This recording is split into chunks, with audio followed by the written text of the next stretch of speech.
Well, in the sick bay of United, there has arose what we call a Raphael Varane injury dilemma, and it's really disturbing the physios of Manchester United. Welcome to this channel. Smash the like button, comment and share. If at all you're watching us for the very first time, endeavor to subscribe to this channel so as not to miss out on stories that we do upload in here on a daily. I go by the names of Rock and David, and here I am coming here to let you know about the news coming in from Manchester United. We are talking Wan-Bissaka, speaking about his spell at Manchester United and what his dream is for this season. Obviously, you guys are really going to go ahead and really enjoy it because it's really great to hear a player like Wan-Bissaka, who almost never played a single game for United in the first leg or the first half of the season, and has gone ahead to come in through and put in a lot of competition on Diallo on the on that right side of the fullback. And then Diallo tearing up the championship. I think he's having 13 goals and 2 assists. Obviously, he's being talked to. Sorry, he's being hailed by his manager again, and a big question has been asked to him where or why he was not playing for Manchester United. Rock and David is my name, and this is the second video of the day. We are here to bring you your latest news and information as far as this is concerned. Now, let's go, eyes, as we bring to you this, and it's something coming in from from Simon Mollock. And Simon Mollock, he works for the Mirror. That's it. Simon Mollock is a football reporter for the Sunday Mirror, and he has told us the following: that fears are growing at Manchester United that defender Raphael Varane will join Lisandro Martinez on the sidelines for the rest of the season.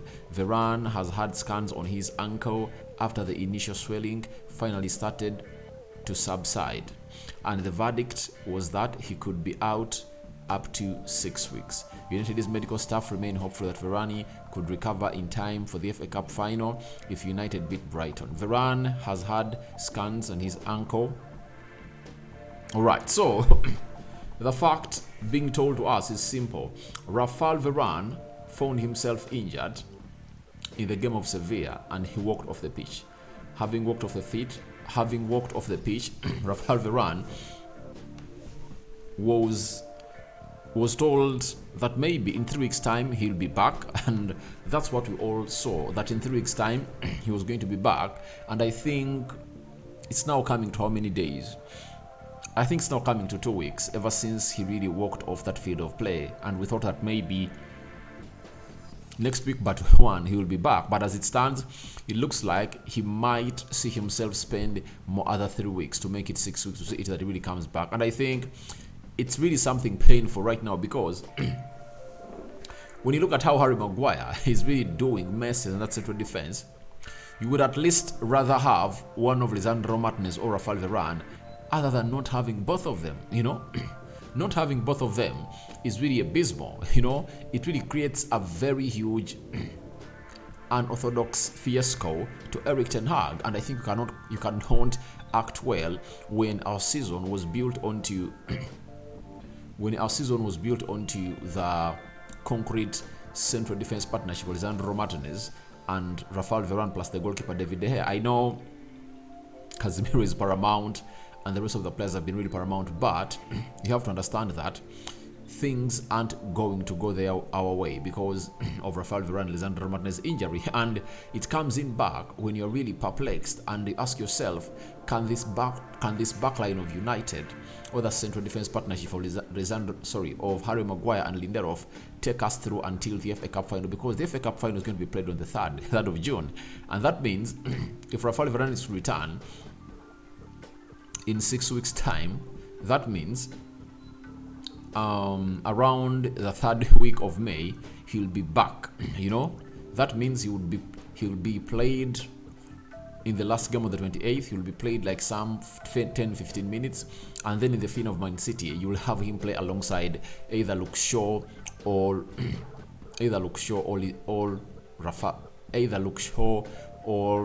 Lindelof. Now, to me, I'm having a different thought altogether. Maybe people are worried, but I think the games we are left with as Manchester United in the Premier League, we can win them with either playing with Victor Lindelof and Luke Shaw, you know, Luke Shaw and Harry Maguire, Luke Shaw and Lindelof. That's what I think, because if you're playing Spurs on Thursday, I think we can beat Spurs away from home. And I think if we beat Spurs, I think we'd have gone ahead to really conceal this top 4 position, because after Spurs, we are going to be playing Aston Villa at Old Trafford. Then we play sorry about that. Then we play Brighton again in the Premier League. That is on a Thursday. Then West Ham on Sunday away from home. Then we host Wolverhampton Wanderers at Old Trafford. Then we play away at Bournemouth.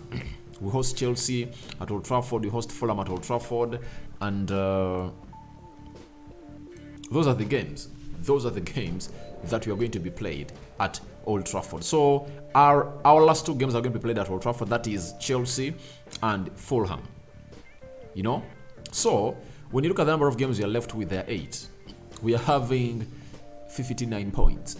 So we only need 11 points. We only need 4 wins out of the 8 to really consolidate the 4th place. And I think that is something achievable by the players and the club of Manchester United. So to me, I think Varane can be so much helpful to us if at all we knock out Brighton today. That's it. If he comes through and plays in the finale of the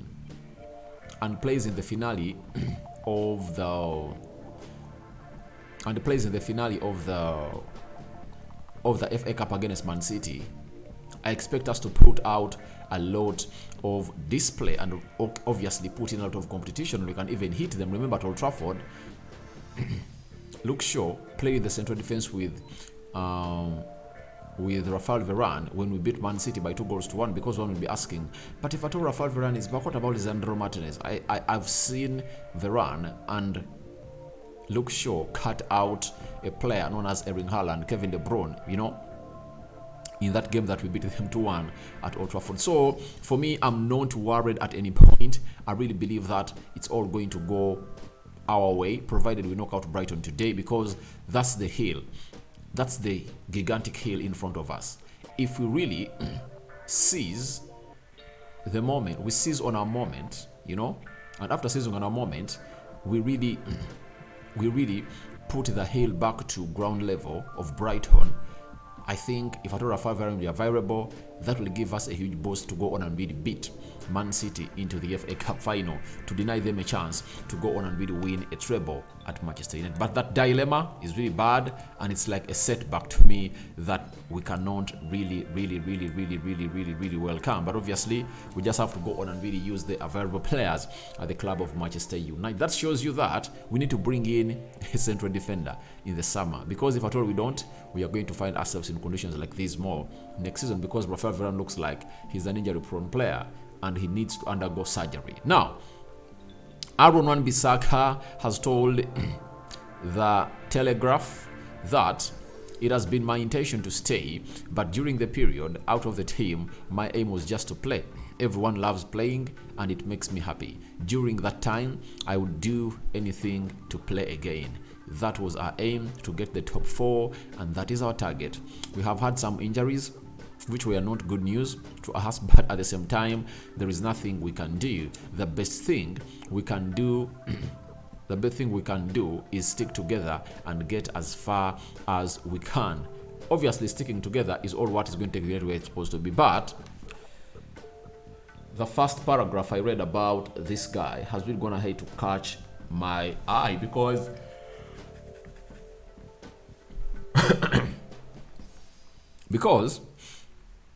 it reached an extent when he was not playing or kicking a ball for Manchester United. He only made it to the bench and he played 80 minutes against Liverpool. When we beat Liverpool by 2-1 at Old Trafford, that's it.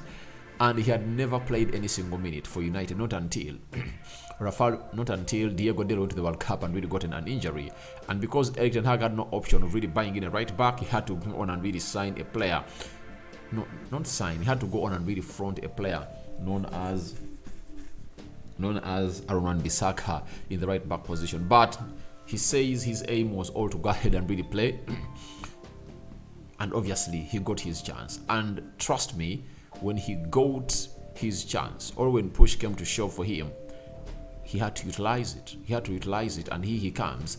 becoming one of the best right backs in the era of Erik ten Hag. And to me, the best magic that Erik ten Hag is going to make at Manchester United is turning Wan-Bissaka into a player he is right now. You know, press resistant. You know, his offensive game is improving, and he finds himself in shooting position. And I think the only two things that he should go ahead and re-improve on is a perfect cross and his final, what we call his shot at goal. That's it. In a nutshell, that's what we call the end product to his game. If he can really improve the end product to his game, then he can find himself in a position of really being one of the best players that Erik ten Hag will have ever improved at Manchester United. But hinting about us completing the top 4, you know, and he thinks the team can go ahead and do better, but injuries are not doing good service to us. I think he's on point, and obviously in the season you'd like to expect that, but you need to go all out and re-sign players that can really match those that can come in and act as backups, provided the first choice players really get injured. Then the coach of Crystal Palace, not Crystal Palace, the coach of Sunderland, known as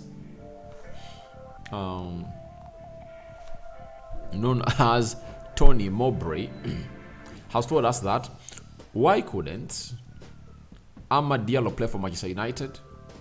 A player who doesn't lose the ball, who can play in small spaces, who can score goals. Time will tell. Time will tell. It will. It will be interesting to follow the evolution of his career. Tony Mowbray on Amad Diallo said, why couldn't he play for Manchester United? Why doesn't he lose because he doesn't lose the ball and obviously does lots of things. And I think he's really on point that Amad Diallo is going to hate to do lots of things for the team. That's it. Sunderland, if they win their remaining games, they'll find themselves in a playoff. That's it. They're having 60, are they championship? Even right now they are playing 44 minutes played, it's 0-0. But when you look at the table, Sunderland is having 63 points.